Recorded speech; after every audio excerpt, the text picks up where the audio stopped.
Dito nga tayo natulog mga mare sa bahay kubo at nagluto nga ako mga mare ng tortang talong. Si mama nga mga mare nasa labas pa nga lang ay talagang napakaingay na paano ba naman tinatanong kung gising na daw ba si Gail. Maaga nga nagising si Gail kaya lang mga mare nakatulog nga ulit pero pagdating ng lola niya abay narinig yung boses. Kaya ayan nagpabuhat agad mga mare sa lola niya. O diba sabi ko naman nga sa inyo mga mare kahit wala kami dun sa bahay talaga naman ngang namimiss agad ni mama si Gail. Palagi nga namin sinasabi wag ngang buhatin ng buhatin pero tingnan nyo naman nga mga mare. Wala pa nga isang araw na wala ang Gael ay pumupunta na agad si mama. Maulan din pala ngayon mga mare halos maghapon nga ulit umulan. Kaya naman nga masarap din talaga mga maring magkape. Buti na lang may stock pa tayo dito mga mare ng barley kaya ito na nga lang ang titimplahin nga natin ngayon. Ang kagandahan kasi dito mga mare barley siya pero kape nga.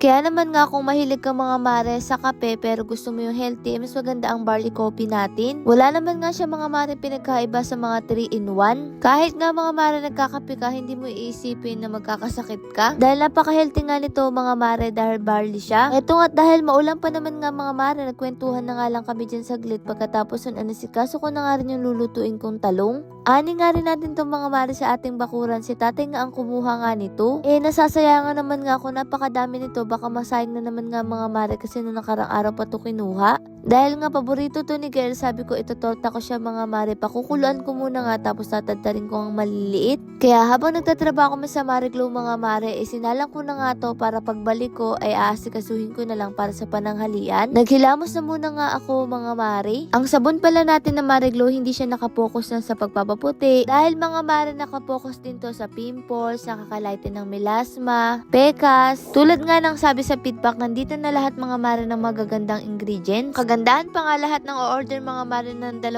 pataas, may previous na nga siyang 50 grams. Na pwede mo pa nga mga mare magamit ng 1 linggo at pwede mo pa nga pang travel.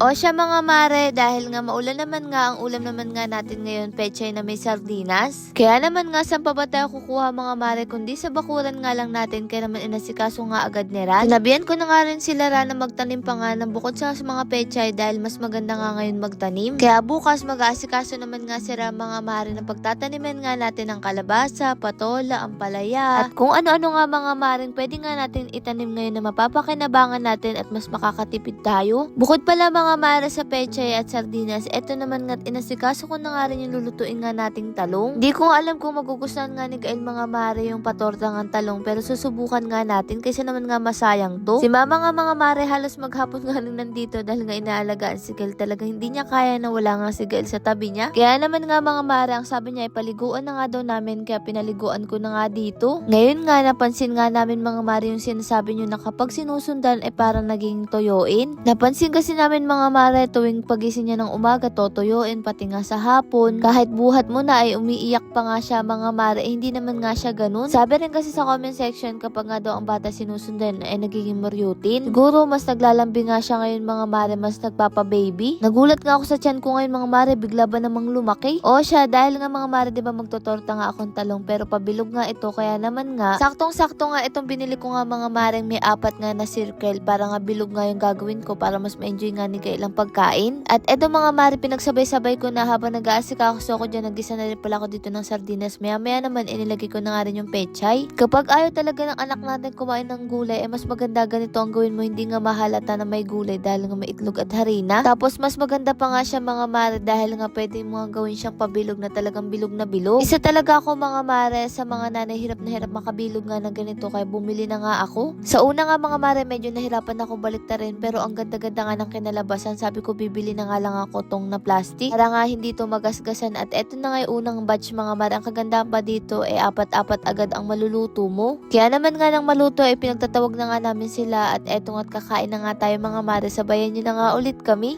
Kung mapapansin nyo nga rin, nandito nga sila kayo Noli dahil may pasok nga sila dahil kahapon na day off nga nila. Kaya sabay-sabay na nga rin kami kumain dito. Nandito nga rin si mama kaya lang doon na lang kumain sa kubo. At si tatay naman nga tinawag ko na nga rin dahil nagtatabas nga dito. Dahil napansin niya nga madamo ng mga mare at sinakto niya na nga lang din para nga sa ganun hindi nga mainit. O diba mga mare, ang sarap nga ng ulam nga natin na nakuha nga lang natin dito sa ating bakuran. Iba talaga pag may tanim. O siya mga mare, nag-crave nga ang buntis kaya naman nga ito't nagpabili nga ako ng fishball, kikya, kikiam, hotdog. Parang isang linggo na yata hindi ako nakakakain nito mga mare kasi medyo madalas nga ako kumain nito pag nasa eskwelahan. Pero dahil nagbabaon na nga ako mga mare, madalang na nga lang ako makakain ngayon na nga lang din ulit. Sabi ko nga kaysa bumili kami mga mare ng luto, kami na nga lang magluto mga mare, mas mura pa nga at mas tipid. Bukod nga doon, mas marami pa nga ang makakakain mga mare at eto nga tuwang-tuwa ako dito sa hotdog kasi paborito ko to nung nag-aaral ako. Paano ba naman kasi mga mare, hindi talaga ako makabili ng marami-rami nga noon kasi limited nga lang ang baon ko. Pero nakakatuwa nga lang nakakapagluto na nga ako ngayon mga mare at eto sabay-sabay pa nga kaming nakakakain.